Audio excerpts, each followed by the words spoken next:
Hey, Linda asked a question that, man, it deserves more time than this, but I'm going to try to be brief but very clear.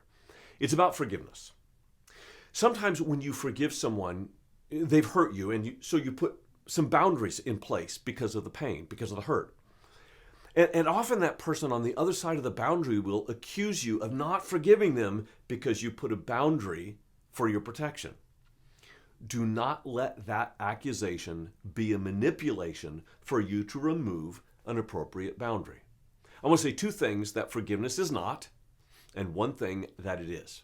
Forgiveness is not forgetting. When it says that God remembers our sin no more, it's not that he's unaware that we did sin, but he doesn't hold us to account for those sins. He doesn't punish us for them.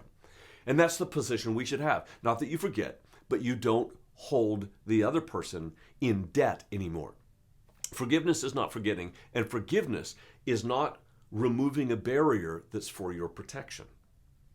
All of us have the right to set appropriate boundaries for every relationship that we have.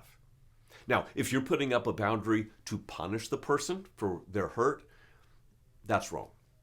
But if the boundary is appropriate to protect you from being hurt again, that is completely appropriate. And don't let someone manipulate you into lowering a boundary because they've accused you of not being forgiving.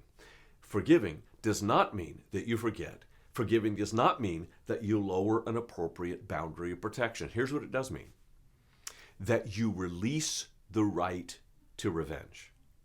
Now, if your boundary is part of your revenge to get back at them, that's wrong. But if it's for your protection, you not only have to be loving in forgiving the other person, you may also need to be wise in protecting yourself. Be loving, be wise. That's God's way. If you found this video helpful, could you do me a favor? Just hit the like button, or even better, share it with a friend.